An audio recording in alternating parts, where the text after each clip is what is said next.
모세오경의 5번째 책입니다. 신명기. 신명기는 듀테로노미라는 영문 이름으로 번역되어 있죠. 교재를 보시면 이것은 이제 헬라어 두 단어가 합성된 것에서 유래하는데, 듀테로스와 노모스, 노모스는 율법이라는 것이고 듀테로스는 두 번째. 그래서 말 그대로는 두 번째 율법이다, 이렇게 해석이 될 수 있겠습니다. 그러니까 어떤 의미에서 처음 시내산에서 하나님께서 이스라엘 백성들에게 계명을 주셨죠. 그래서 그 계명 주심을 모세가 이 가나안 땅 입성 전에 다시 그 백성들에게 친히 풀어서 설명해 준 율법책. 그래서 2번에도 나오지만 사실 이 신명기를 모세의 설교라고도 많이 얘기하고 있죠.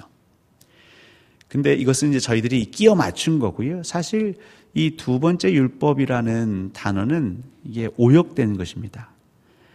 신명기 17장 18절 보시면 그 율법서의 등사본이라는 이제 우리 표현이 나와요, 성경에. 근데 이 히브리어 이 등사본 미시네라는 단어를 이 헬라어 성경 70인 성경에서 번역할 때에 이 듀테로노미를 쓴 거예요.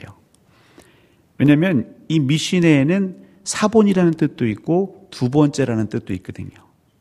그래서 이 성경학자들이 어떻게 히브리어 성경을 이 70인역 헬라어 성경으로 번역할까 하다가 이 미시네에 맞는 반을 이 등사본, 사본이라는 헬라어를 썼어야 되는데 두 번째 율법이라는 단어를 옮겨 적어버린 거죠.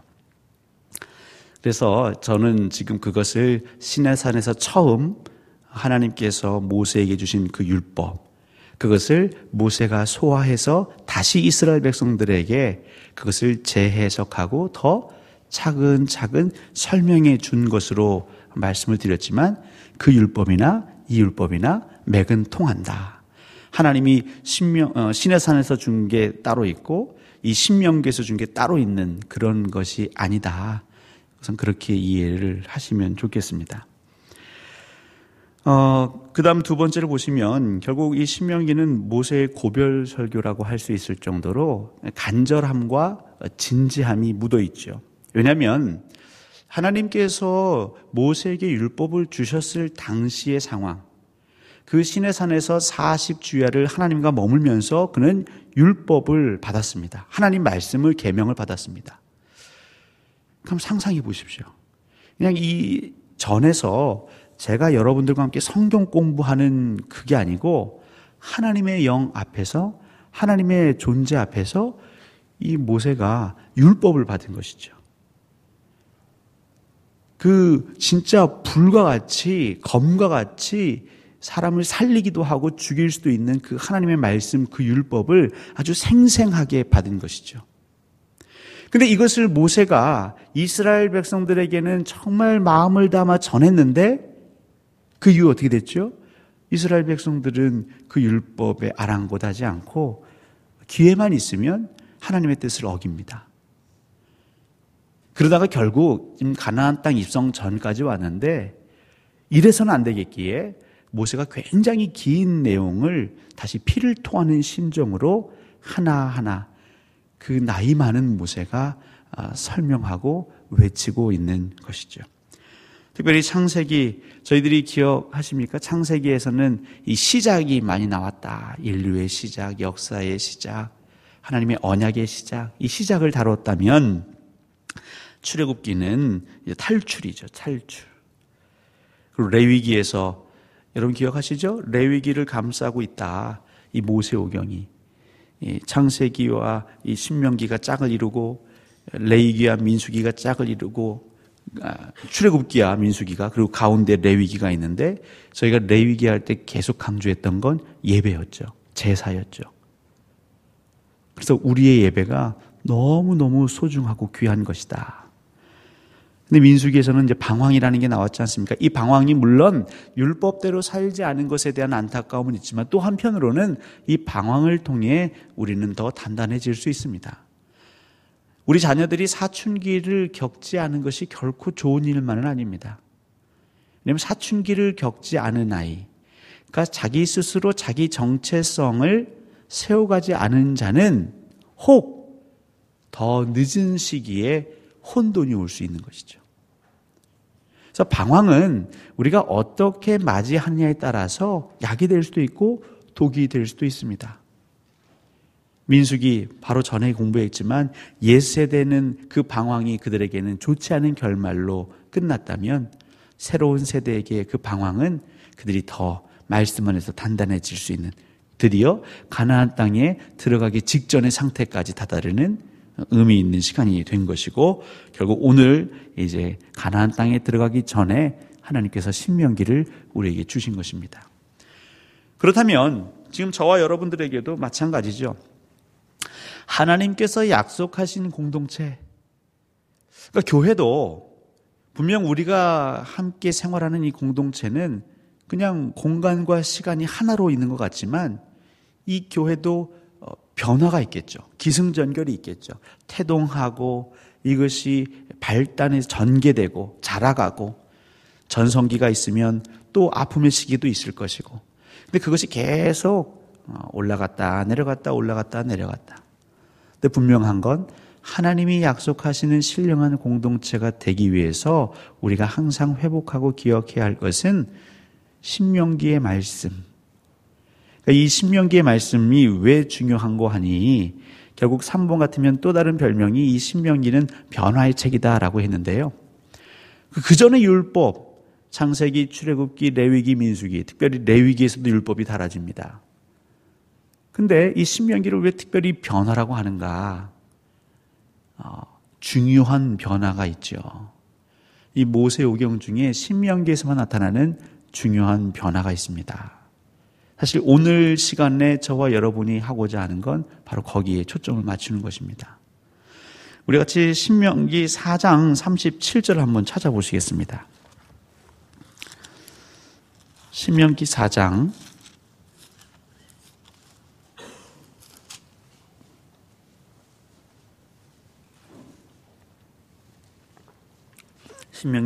37절. 그러면 같이 읽어보겠습니다. 시작. 여호와께서 내 조상들을 사랑하신 고로 그 후손인 너를 택하시고 큰 권능으로 친히 인도하여 애굽에서 나오게 하시며. 모세를 통해 하나님이 이제 해석해 주십니다. 의미를 부여해 주십니다. 그러니까 애굽에서 너희들이 나왔다. 출애굽기. 그리고 그 나온 이들에게 레위기의 율법을 주시고 또 민수기의 내용을 허락하시는데, 이 신명기에서는 너희들을 하나님이 애굽에서 나오게 하신 궁극의 이유와 목적을 무엇으로 표현하시냐면 사랑으로 표현하십니다. 같은 신명기니까 찾기 어렵지 않으실 겁니다. 여러분 제가 7장 더 찾아볼까요? 7장 7절과 8절. 7장 7절 8절입니다. 같이 한번 또 읽어보겠습니다. 여호와께서 너희를 기뻐하시고 너희를 택하심은 너희가 다른 민족보다 수요가 많기 때문이 아니니라. 너희는 오히려 모든 민족 중에 가장 적으니라. 여호와께서 다만 너희를 사랑하심으로 말미암아 또는 너희의 조상들에게 하신 맹세를 지키려 하심으로 말미암아 자기의 권능의 손으로 너희를 인도하여 내시되 너희를 그 종 되었던 집에서 애굽 왕 바로의 손에서 속량하셨나니. 이 신명기 7장 7절과 8절에서는 또 두 가지를 얘기하죠. 사랑으로 말미암아, 또한 조상들에게 맹세하신 그 약속으로 말미암아. 그러면서 또 애굽에서 출애굽시킨 그 이유를 설명하고 계십니다. 신명기 10장 15절은 제가 읽어드리겠습니다. 여호와께서 오직 내 조상들을 기뻐하시고 그들을 사랑하사 그들의 후손인 너희를 만민 중에서 택하셨음이 오늘과 같으니라. 지금 제가 계속 읽어드리는 이유는요, 이 사랑이라는 거죠. 근데 신명기 23장 5절에도 또 나옵니다. 내 하나님 여호와께서 너를 사랑하심으로 내 하나님 여호와께서 발람의 말을 듣지 아니하시고 내 하나님 여호와께서 그 저주를 변하여 복이 되게 하셨나니. 하나님께서 이스라엘 백성들을 사랑하셨다라는 이 표현은 이 모세오경에서 신명기가 유일합니다. 그러니까 창세기, 출애굽기, 레위기, 민수기에서 하나님의 사랑을 느껴지긴 하지만 그 사랑을 직접적으로 언급하지는 않았어요. 그런데 신명기에서는 모세가 이스라엘 백성들에게 이것을 직접적으로 하나님의 사랑이라 언급하고 있습니다. 신명기, 율법, 모세오경, 율법. 근데 이 율법의 완성은 무엇이라 하였습니까? 율법의 완성은 사랑이라 하였습니다. 율법은 사람으로 하여금 죄를 깨닫게 하지요. 근데 여러분, 죄를 깨닫는 것만으로는 사실 아직 변화가 된 건 아닙니다. 우리가 거울을 보고 내가 더럽구나, 내 얼굴에 무엇이 묻었구나, 그건 인식하는 거지, 인식했다고 해서 그 더러워진 상태가 전혀 변화된 건 아니죠. 아직은 그대로입니다. 하나님께서는 이 사랑이라는 걸 통하여서 그 율법을 완성시키십니다. 죄를 깨달은 그에게 하나님의 사랑으로 예수 그리스도의 보혈로 우리를 덮어주시는 것이죠. 그래서 율법의 1.1획도 그것을 지우거나 없애시는 것이 아니라 더 온전히 이루어 가시는, 그래서 신명기를 변화의 책이라고도 할 수 있는 것입니다. 그러니까 신명기는 굉장히 많은 율법이 있죠. 어떻게 하면 복을 받는다, 어떻게 하면 저주가 임한다. 그래서 구체적으로 하나하나 있지만 결국엔 거기에 무엇이 녹아져 있냐면 하나님의 사랑. 이 모든 것이 하나님께서 너희들을 사랑하시기 때문에 애굽에서 건져내신 것이고, 하나님께서 너희들을 사랑하신 것이기 때문에 신의 산에서 율법을 주신 것이고, 이 모든 것이 하나님의 사랑에서 기인한다. 이 변화라는 건 좋은 쪽으로의 변화도 있고 안 좋은 쪽으로의 변화도 있겠죠. 우리는 보통 좋은 쪽으로의 변화를 늘 꿈꿉니다. 그것을 혹은 성장, 성숙이라고도 할 수 있겠습니다. 성장과 성숙, 이스라엘 백성들이 그 노예 근성을 버리고 하나님의 선민의 정체성을 갖고 그들이 성장하고 성숙하는 그 여정. 여러분들의 자녀들이 그냥 낳아놓으면 물론 자라긴 하지만 그 심신이, 그 몸이 자라는 것처럼 그 내면에 그 심성이라든가 인품이라든가 성격이라든가 이런 것이 건강하게 자라기 위해서는 여러분 무엇이 필요할까요? 사랑이 필요하죠. 부모의 사랑이 필요합니다. 사랑이 있을 때 변화되는 겁니다. 사랑이 있을 때 성숙하고 성장하는 것입니다. 결국 신명기도 고린도전서 13장을 얘기하고 있는 것이죠. 이 신명기도 로마서를 얘기하고 있는 것입니다. 모세오경도 궁극에는 하나님의 사랑, 그 결정체이신 예수 그리스도를 이야기하고 있는 것입니다. 근데 바리새인들은 이걸 몰랐습니다. 종교 전문가들은, 서기관들은 그걸 몰랐습니다. 하나님께서 신명기에서 사랑이라는 단어를 4번이나 하나님께서 너희를, 하나님께서 이스라엘 백성들을 사랑하셔서 이 사랑을 몰랐습니다. 여러분, 교회가 사랑을 모르면, 그리스도인들이 사랑을 모르면 엄밀한 의미에서 우리는 하나님의 형상으로 변화될 수 없습니다. 그러니까 우리가 자녀들을 낳아도 어떤 아이들은 겉은 멀쩡한데요, 굉장히 괴팍하고 함께 공동생활을 할 수 없을 정도의 성격 파탄자 혹은 정신분열증을 보이는 이들이 굉장히 많죠. 물론 질병적인 요인에 의해서 어떤 뇌질환, 뇌바이러스에 의해서 그럴 수도 있겠지만 10중 8구 대부분은 그 관계, 애정결핍, 그 부모나 그 친지나 그 관계, 주변에 굉장히 밀접한 관계에서로부터 사랑을 받지 못하기 때문에 그 하나님이 우리에게 주신 인간의 그 형상대로 온전히 자라가지 못하는 거죠. 결국 신명기 이 서두에서 초반에서 저와 여러분이 고심하고 붙들어야 하는 건 딱딱한 율법이 아니라 신명기를 사랑으로 재해석하실 수 있어야 합니다. 사랑은 관심이죠. 그냥 돌판에 새겨준 것, 너희들에게 주신 돌판 2개 가지고 있지? 그거면 됐어. 그거 잘 지켜. 가나안 땅에 가서도 그거대로만 살면 돼. 라고 해도 무방하셨겠죠. 모세가 충분히 그래도 되겠죠. 근데 그는 그러지 않았습니다. 왜냐하면 하나님이 이 백성을 얼마나 사랑하는지 그가 알고 있기 때문에 하나님의 관심이 간 그 이스라엘 백성들에게 마음이 있었기 때문에 모세도 관심을 갖다 보니 한 얘기 또 하고 한 얘기 또 하고 혹여라도 잊어버릴까 높아지면서 또 하고 잘 모르는 눈치 같으면 더 강조하고 더 반복하고 이 관심이 있기 때문이고 사랑이 있기 때문이죠. 이 교회는 아주 신기합니다. 교회는 이 영적인 공동체임을 누구나 더 잘 아시겠죠. 그래서 이 사랑을 먹지 않으면요, 이 푸석푸석해집니다. 이 교회는 성도들이 예수 그리스도의 몸에 대한 관심이 넘쳐날 때에 교회는 기쁘고 즐겁습니다. 결국 우리 성도가 해야 할 건 무엇이냐면, 물론 이렇게 예배의 자리에 나오시는 것도 좋고 봉사하고 땀 흘리는 것도 좋고 우리가 어떤 훈련하는 것도 좋습니다. 헌금하는 것도 좋습니다.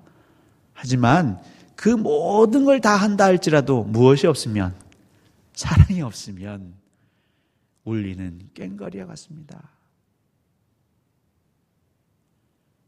그러니까 뭔가 연주는 연주인데 나중엔 시끄러운 거죠. 피로가 쌓이는 겁니다. 그 연주가 지친 심령을 위로하고 어루만지고 눈물을 자아내고 다시 일어설 수 있을 것 같은 그런 연주가 아니라, 처음에는 신기합니다. 꽹과리 소리 잠에서 벌떡 깨죠. 그리고 흥도 납니다. 그런데요, 계속 한번 들어보십시오. 이 청력부터 피로가 하고 나중에 짜증이 납니다. 이제 그만 좀 해라. 사랑하는 성도 여러분, 교회는 사랑이 없으면 아무 소용이 없죠. 우리의 사역에도 사실 사랑이 없고 관심이 없으면, 그래서 올해 2017년 제가 안식하며 준비하겠습니다. 그러니까 아직 이것이 우리 안에서 훈련되지 않아서 그렇지만, 제가 왜 그 표를 달았다고 연초에 말씀드렸냐면, 그냥 우리가 의미 없이 습관적으로 하는 것, 아니면 몸에 배인 것 그대로 하는 것, 물론 그것도 의미 있을 수 있겠지만 더 중요한 건 왜 하는지, 무엇을 위해 하는지, 그걸 되새기는 시간을 갖자 하였습니다. 우리가 사역을 하는데 사역을 함으로써 함께하는 사람이 자꾸 미워집니다. 저 사람을 자꾸 뺀질대고 왜 나만 계속 수고해야 되는가? 만약에 그런 사역 구조라면 한번 고민해 봐야죠. 어떻게 하면 서로 힘을 낼 수 있을지, 아니면 과연 이 사역이 꼭 필요한 게 아니라면 그 부분은 잠시 내려놓을 수도 있죠. 사랑하는 성도 여러분, 교회에서 사역이 먼저일까요? 사랑이 먼저일까요? 사실 사랑하기 때문에 우리가 그동안 희생하고 봉사하고 섬긴 겁니다. 물론 어떤 분들은 봉사하면서 또 섬기면서 사랑을 배워가기도 하죠. 하지만 대부분의 경우, 특히 현대사회는, 요즘 현대사회에 대한 별명이 되게 많더라고요. 피로사회, 과로사회. 요즘 그 TV 광고, 그 아로나민 골드 광고 보셨습니까? 수십 년 동안 일반 의약품 제일 많이 팔렸다고. 그게 뭘 반증하냐면요, 그만큼 많은 사람들이 그 강장제를 찾는 거예요. 피로하다고. 스스로 다 알아요. 나는 만성 피로야. 내가 책임져야 될 게 왜 이렇게 많은지요. 아빠로서, 엄마로서, 남편으로서, 아내로서, 직장에서도 직책이 있고요. 이 교회 와서도 책임져야 할 것 투성입니다. 물론 우리에게 적절한 의무는 삶의 긴장감을 주지만 이것이 선을 넘어버리면 그때부터는 버틸 수가 없죠. 바로 그때 교회가 사랑의 공동체라면 각각 맡은 그 책임은 있지만 그 책임을 완수하지 못했을 때 어떻게 할까요? 그럴 수도 있지. 그래도 지금까지 잘했네. 정 힘들면 잠깐 쉬어. 그리고 회복해서 다시 하면 되지. 근데 사랑이 없으니까요. 나는 되는데 왜 너는 안 되냐. 그것도 못해가지고 앞으로 무슨 일을 하겠냐부터 시작해서. 그러니까 사람들이 오죽하면 내가 교회를 안 나왔지 왜 내가 교회에서 이런 얘기를 들어야 되나. 에? 내 시간, 내 돈 들여가면서 내가 왜 그런 얘기를 들어야 되나. 회의감에 빠진 이들이 굉장히 많습니다. 제가 이렇게 얘기하는 건 지금 광주동산교회를 얘기하는 걸까요? 우리 한국교회를 얘기하는 거예요. 갑작스러운 성장과 더불어서 이 많은 사람들이 한 공간 안에서 이 신앙생활을 하기 위해 우리가 만들어 놓은 여러 가지 효율적인 체제들, 시스템들. 근데 언제서부턴가는 왜 우리가 모이게 되었는지, 왜 하나님께서 우리를 이렇게 모이게 하셨는지, 거기에 대한 관심도, 거기에 대한 우리의 사명도 잊어버린 채 이제 우리는 이 모인 것을 계속 확대 재생산해야 한다라는 강박에 눌려서 기계처럼, 부품처럼. 심지어 어떤 교회는 어떻게 합니까? 우리 성도를 부품처럼 여기고 안 되면 어떻게 해요? 싹 빼가지고 폐기 처분하고 다른 사람을 싹 끼워넣죠. 이런 일들이 다른 데서는 몰라도 어디에서는요? 교회에서는 있으면 안 되겠죠. 왜요? 우리는 사랑의 공동체이기 때문에. 하나님께서 율법을 주셨습니다. 사실 어떻게 보면 교회는요, 법이 있지요. 법. 근데 이 법이 왜 우리에게 주어지셨냐면 사랑하기 때문에 주어지셨다는 거예요. 결국 법을 해석할 때 무엇을 가지고 해석해야 하냐면 사랑을 가지고 해석하고 적용할 수 있는 힘이 있어야 됩니다. 그러니까 사랑의 회초리죠. 우리 부모님들이 자녀들이 잘못했을 때 정말 망설이다가 결국 매를 듭니다. 근데 매를 때릴 때마다 막 쾌재를 부르지 않잖아요. 아우 스트레스가 날아간다. 이석 더 맞아라. 그렇게 때리는 부모는 옛날에는 없었고 요즘 좀 생깁니다. 그게 좀 이상 증상이죠. 하지만 진짜 부모는, 진짜 자녀를 사랑하는 부모는요, 사실 매 들기가 어렵고요. 매 들면 부모 마음이 더 찢어집니다. 그게 사랑의 매 아니겠어요? 여러분, 이거 회복해야 합니다.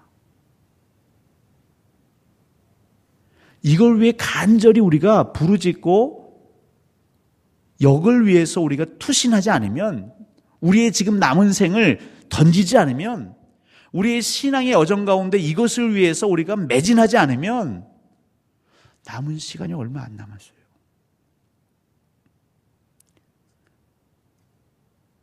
여러분들이 기도하는 가운데 한번 눈을 감고 이 땅의 교회를 잘 그려보십시오. 그럼 어떤 형상이 되고 있냐면요, 그 요즘 그 남극이나 북극 같은 데 가면 온난화로 이렇게 그 빙하가 이렇게 막 빙산들이 막 허물어지는 거 보이시죠? 딱 그 형국입니다. 예수 그리스도의 보혈로, 예수 그리스도의 말씀으로, 하나님의 은혜와 은총으로 견고했던 교회가 모진 시험과 환난을 꿋꿋하게 그 핍박을 견뎌냈던 교회가, 매우 단단했던 교회가 인간으로 치면 골다공증이 걸리기 시작했어요. 속이 점점 비기 시작합니다. 그 안에 무엇이 가득했냐면요, 사랑이 있었잖아요. 예배당이 좀 후지면 어떻습니까? 초가지붕 예배당이면 어떻습니까? 근데 거기에 무엇이 있었냐면 하나님을 향한 사랑이 있었고 성도를 향한 사랑이 있었다고요. 그래서 이 성도를 향한 사랑이 있어서 아이고 내가 가진 건 없는데 뭘로 이 성도를 섬길 수 있을까? 음식 잘하는 분은 그냥 음식을 만드는 거였어요. 뭐 당번정해서 돌리고 이런 게 어디 있습니까? 하기 싫은데 억지로 의무로 당신도 해야 합니다. 이렇게 하는 게 어디 있습니까? 옛날에는 감동받는 대로 한 거예요. 감동받는 대로. 사랑하기 때문에 내가 가진 것으로 무엇 이들을 섬길 수 있을까? 그렇게 기도하면 하나님 감동 주세요. 그래서 역사가 오래된 교회들 보면 꼭 어떤 분이 계시냐면요, 하나님께서 그 마음 주셔서 서원했습니다. 그래서 제가 주방에서 20년, 30년, 40년 섬겼습니다. 이런 분들이 반드시 있어요. 근데 이분들이 은퇴했거나 지금 은퇴하고 계세요. 그렇게 맞물리는 게 뭐냐면요, 교회들마다 이 주방 봉사가 골치 아픈 거예요. 이 주일날 점심이 너무 힘든 거예요. 아예 3,000명, 5,000명, 7,000명 큰 교회는 그래서 요즘 어떻게 하냐면 외주를 줘요, 외주를. 평일에도 직원이 있고 음식 먹는 사람이 있으니까 외부 업체에 이 식사, 이 주방을 맡겨버려요. 근데 그 이하되는 애매한 교회들. 골치 덩어리입니다. 매년 고민하는 것 중에 하나가 이 주방 봉사 어떻게 할 거냐.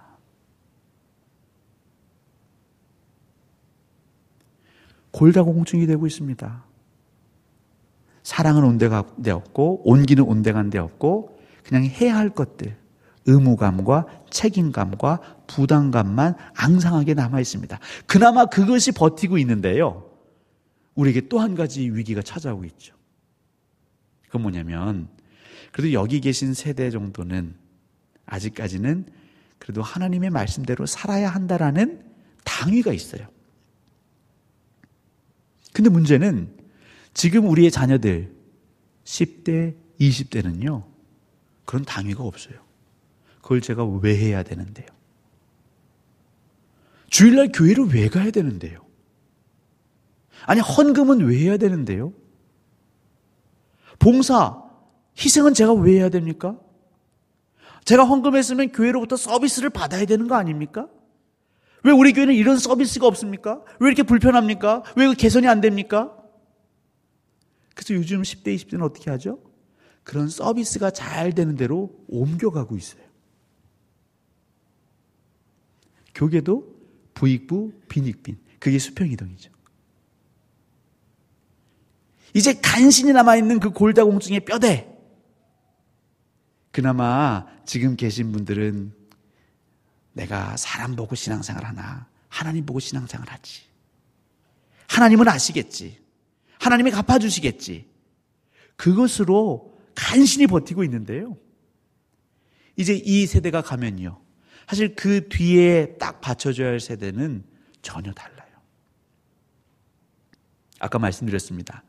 자녀들이 사랑을 머금지 못하면요, 나중에 사람 구실을 못합니다.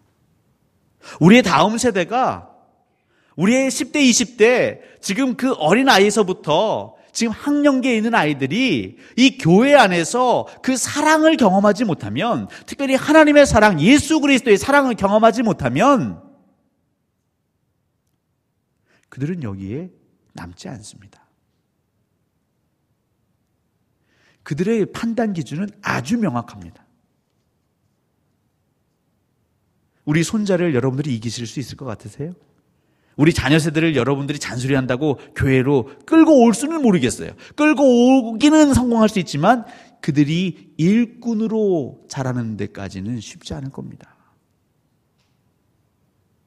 그럼 어떻게 변화시킬 수 있느냐? 이 딱딱한 율법이, 징글징글한, 뭐뭐는 해야 되고 뭐뭐는 하지 말아야 되고 막 노이로제 걸릴 정도의 율법이 정말 교회를 생동감 있게 바꾸기 위해서는 우리가 뭐에 매진하냐면 사랑으로 율법을 해석하고 적용할 수 있는 능력을 키우셔야 하는 거예요.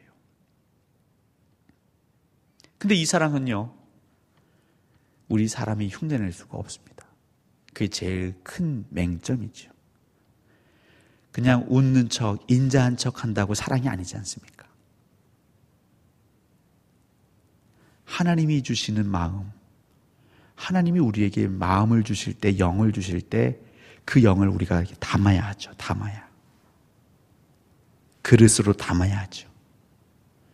우리의 마음의 그릇을 준비해야 하죠. 나는 늘 부족합니다. 연약합니다. 하나님 저에겐 사랑이 없습니다. 웬일인지 자꾸 파고 파면요, 쓴뿌리가 나옵니다. 쓴물이 나옵니다. 미움과 시기와 질투와 폭력성이 나옵니다. 하나님이 이거 얼른 비워내고 그것이 새어나오기 전에 하나님의 사랑으로 채우고 싶습니다. 예수의 보혈로 채우고 싶습니다. 여러분, 그런 몸부림이 있어야 합니다. 사실 내 그릇에 은혜 채우기도 바쁜 시대를 우리는 살고 있는데, 사실 그러면서 지금 저는 여러분들에게 설교할 게 아니라 저한테 설교를 해야 돼요. 제가 경건에 피나는 훈련을 해야 합니다. 여러분, 목사가 하나님의 사랑이 없이 어떻게 목회할 수 있겠습니까? 성령의 도우심 없이 어떻게 목회를 할 수 있겠습니까? 제 그릇을 깨끗이 비워내는데 제가 힘쓰지 않고 어떻게 목회를 할 수 있겠습니까? 마찬가지입니다. 성도들도 내 그릇을 항상 깨끗하게 준비케 하고 거기에 하나님의 사랑의 그 은혜가 늘 넘실넘실할 수 있도록 채우는 데에 힘을 쏟아야 되는데 거기에 시간들을 쏟지 않으세요. 신명기는 변화의 책이고, 신명기는 가나안 땅에 들어가기 직전에 모세가 하나님의 마음을 알기에 그 이스라엘 백성들에게 마지막으로 하는 그 말씀의 선포 시간입니다. 그래서 이 신명기에서 드디어 왜 하나님이 너희들을 택하셨고, 왜 하나님이 너희들을 애굽 그 노예긴 해도 편안한 익숙한 그곳에서 이 광야로 이끌어내셨는지 그걸 설명하십니다. 그것은 사랑이라. 이 사랑이 변화케 하는 원동력이 된다는 것입니다. 사랑은 말로 되지 않습니다. 사랑은 희생이고, 사랑은 인내며, 우리가 그 사랑을 스스로 만들어낼 수 없기에 하나님께 구해야 할 것입니다. 광주동산교회, 우리가 사랑으로 채우려면 할 일이 많이 있습니다. 그것이 못질하는 일이 아니라 우리가 눈물 흘리고, 우리가 회개하고, 우리가 금식하고, 그러면서 하나님께서 주시는 그 길을 뚜벅뚜벅 걸어가고. 사랑하는 성도 여러분, 골다공증 걸린 한국교회에 다시 사랑을 덧입혀 주십시오. 우리는 할 수 없을 것 같지만 찾고 구하고 두드리면 하나님 다시 시작할 수 있는 여건을 만들어 주십니다. 그리고 그 사랑을 배울 수 있게 하십니다. 그리고 그 사랑대로 우리가 순종했을 때 이전에 느끼지 못했던 그 희락과 기쁨이 넘쳐나시게 될 겁니다. 오늘 저희가 신명기 말씀 처음으로 공부를 했는데, 사랑하는 성도 여러분, 율법의 완성은 사랑이라. 그 사랑이신 여호와 하나님, 그 사랑의 대사로 이 땅에 오신 예수 그리스도, 여러분 예수 그리스도만 묵상하십시오. 예수 그리스도가 어떻게 행하셨는지, 예수 그리스도의 공생애가 여러분 안에서 생동감 있게 살아나길 원합니다.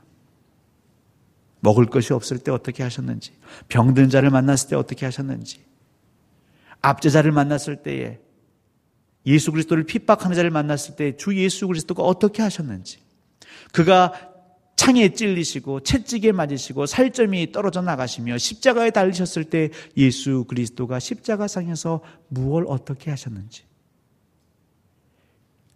그 예수님의 삶을 묵상하시는 여러분, 그 예수 그리스도의 삶을 늘 깊이 생각하는 우리 광주 동산교회 되기를 간절히 소원합니다.